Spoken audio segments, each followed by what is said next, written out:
All right. Well, happy Veterans Day, America. A country still divided over this election. That's not too surprising.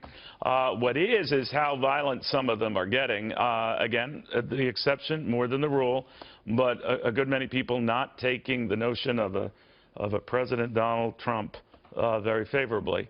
Again, I always think if this were reversed, though, and it was Donald Trump forces out there angry that Hillary Clinton had won, I suspect the coverage would be a tad different, but I could be wrong. So my friend Karl Rove, the former Deputy Chief of Staff for President George W. Bush, entertain my curiosity here, if you don't mind, Karl. What if it were the other way around and it were Trump forces protesting right now because their guy hadn't won?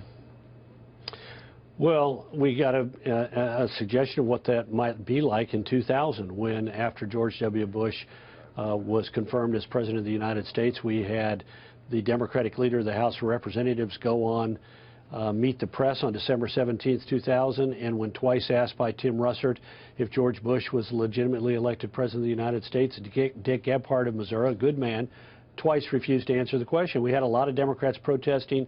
Even today, Paul Begala, sort of a dead ender, still says Bush was not legitimately elected president. Incredible. So not on the scale we're seeing now, but we've gotten a taste of it once before. But, you know, the thing is, we've seen a great deal of class and magnanimity, certainly out of Hillary Clinton, and certainly out of the President of the United States.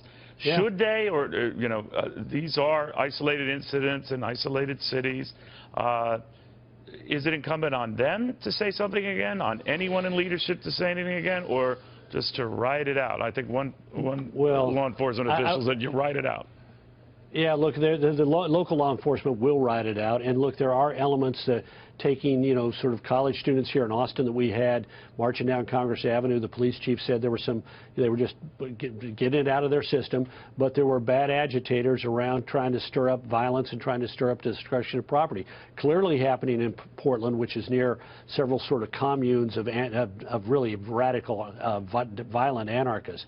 But look, I don't want to put it on President Obama or Secretary Clinton to do this, but I do think some appropriate Democratic official, maybe the acting Democrat National Chairman Donna Brazile, ought to come out and say, as Democrats, we ought to respect the peaceful transfer of power and knock it off. But I got to tell you, I think we've seen 3 class acts in the last several days. Tuesday night, Donald Trump's victory statement was incredibly good and generous and the right tone. The concession speech the next day by Hillary Clinton could not have been better. You can imagine the pain and bitterness that must be in there, but she didn't let it show. And then President Obama's comments I thought were terrific.